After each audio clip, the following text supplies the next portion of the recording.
Добрый день, дорогие подписчики! Сегодня мы уделим вниманию Kubota серии GL, непосредственно блоку управления трехточечной навеской. Очень часто люди, купив у нас трактор, потом начинают звонить и расспрашивать, какие нужно сделать настройки для корректной работы трехточечной навески. Начинают люди, конечно, сразу же крутить, экспериментировать, свернут, и потом начинается проблема, что фреза либо сама задирается кверху, либо не поднимается, либо не опускается. Ну, вкратце расскажем. Это, я думаю, всем понятно. Опускание, поднятие задней навески, регулировка глубины. Это у нас крутилочка, непосредственно регулировка контроля заглубления фрезы. Очень важная крутилочка. Дальше, по порядку. Первое. Это у нас управление автогоризонтом. Синее. Это у нас ручной режим. И идет управление только этим тумблером. Желтое у нас идет автоматическое выравнивание фрезы по горизонту. О двойке, тройке, четверке поговорим чуть позже. Это у нас корректировочка угла. То есть поставили так, фреза у нас наклонилась, допустим, в правую сторону. И автомат, компьютер будет всегда ловить именно такое положение, если оно вам нужно. Если не нужно, то ставим по центру и все. Третья крутилочка у нас идет контроль глубины заглубления фрезы. Синий режим — это отключение контроля. Желтое — это у нас срабатывает автоматика. И третье положение — это чувствительность автоматики. Третье положение — автоматика становится более чувствительная. Еще одна крутилочка — это контроль, на какую высоту поднимать трехточную навеску. То есть бывает разное оборудование. У нас бывают опрыскиватели большие, либо там бурильные установки. Чтобы она не приехала в голову оператора, мы ограничиваем высоту поднятия. Высоту поднятия, то есть когда мы полностью подняли рычаги, до какой высоты подниматься трехточечной навеской. Ну, чуть позже наглядно покажем. Следующий идет тумблер. Он у нас включает функцию, при которой при включении задней скорости на реверсе автоматически поднимается задняя трехточная навеска с оборудованием, которое на ней висит. Ну, допустим, фреза. Так включено, так выключено.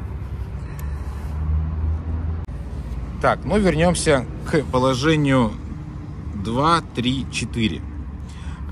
Эти положения рассчитаны для различного навесного оборудования. Я сейчас могу немножко заблуждаться, но, по-моему, двоечка предназначена для сеялки. Троечка еще до какого-то оборудования.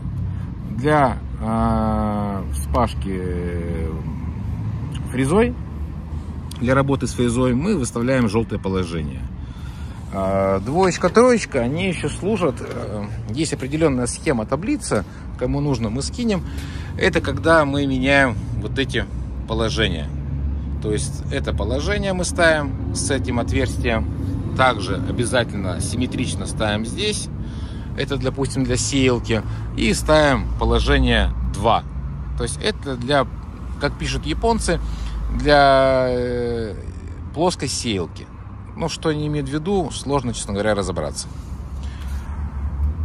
Как-то вкратце вот так. Кому нужна таблица, мы обязательно, конечно, это дело скинем. При использовании положения 2, 3, 4 используется, во-первых, это без фрезы. Я уже говорил, это при другом навесном оборудовании. Без быстросъема. И также отстегивается трос, который отвечает за контроль глубины спашки. Тут есть специальное у него крепление. Это вот отсюда вытаскивается, и вот тросик сюда крепится. То есть, повторюсь, все вот эти остальные другие положения 2, 3, 4 это для другого навесного оборудования, не для работы с фрезой. Это очень важный момент, особенно когда вы будете переставлять палец, менять эти положения, вы можете этот трос растянуть, испортить. Это немаловажный момент. Итак, продолжим. Мы вернули все на место, подключили, как положено для работы с фрезой, подключили трехточную навесочку согласно инструкции. И теперь покажем, как это все у нас работает.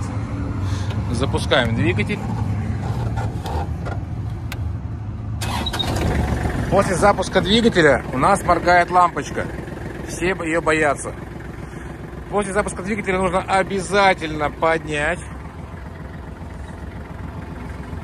фрезу.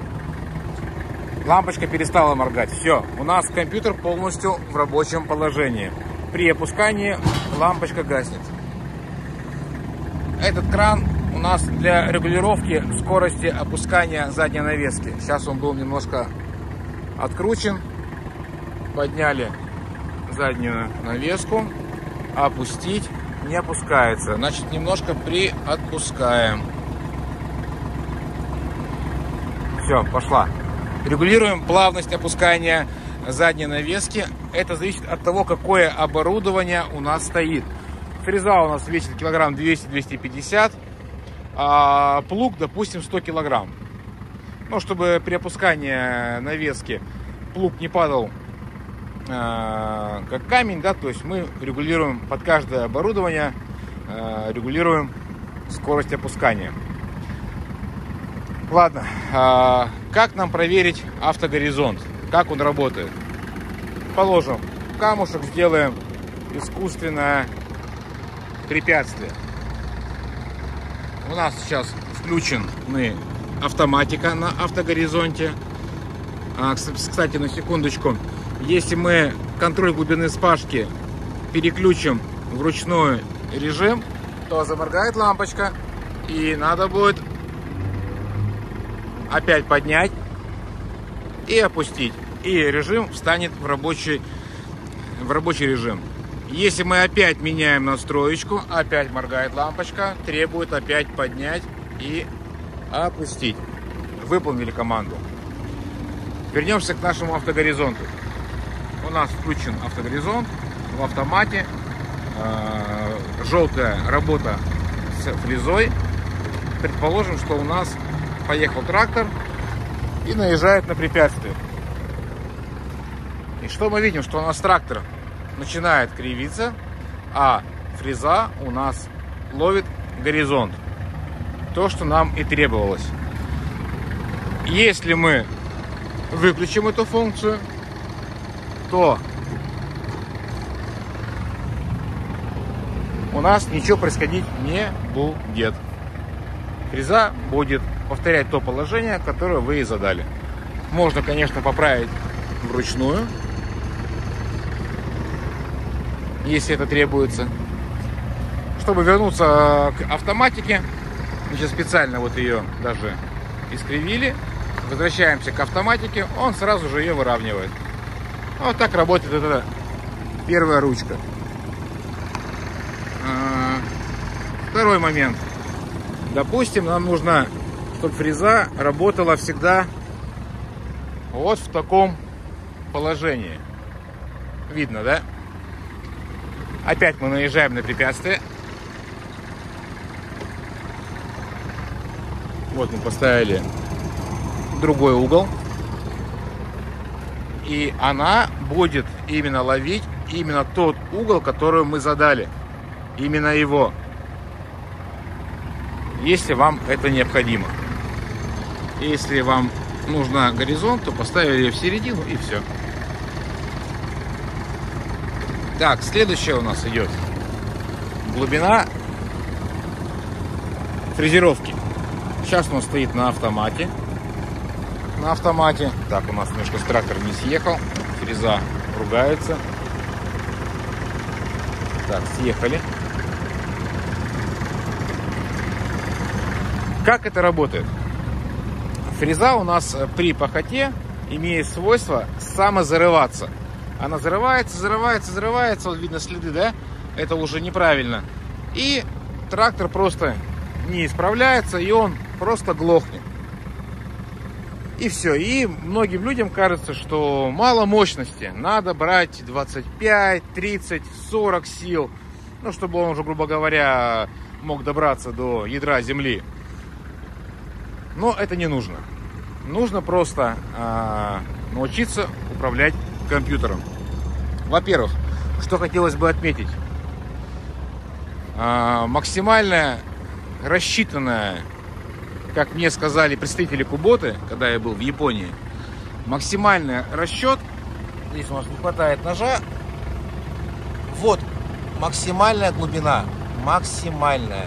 Видите, тут еще краска осталась, трактору много лет, а красочка осталась, потому что японец использовал по назначению максимум, чтобы не разбивало посадочное место, чтобы не разбивало болты ни в коем случае.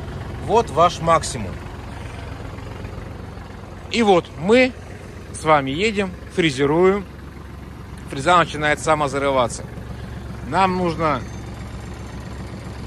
это дело отрегулировать. Мы регулируем этим колесиком. Контроль глубины фрезеровки. Как это работает? Чем глубже фреза, тем выше поднимается эта шторка. Вот видите, какой чувствительный. То есть она работает как поплывок. И вот вы регулируете. То есть при таком положении, допустим, пол ножа вам мало, вы крутилочкой добавляете еще. Фреза начинает заглубляться больше. И до тех пор, пока нож не войдет полностью в землю. Как только он начинает уходить дальше, глубже, у нас же поднимается, чем глубже фреза, тем выше шторка. Поднимается, и он сам приподнимает, либо сам приопускает. Вы видите, как это работает?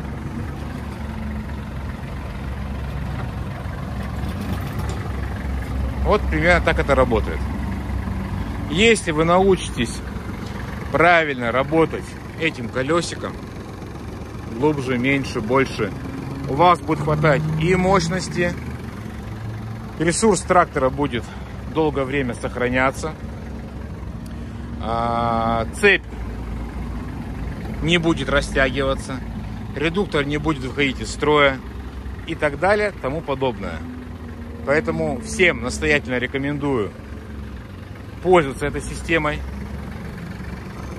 научиться ей пользоваться корректно, и все будет у вас хорошо. Немножко позже мы расскажем в обслуживании этой системы, потому что здесь есть тросики, которые требуют обслуживания, регулировки,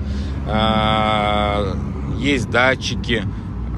Мы об этом обо всем расскажем, но немножко позже. До скорых встреч!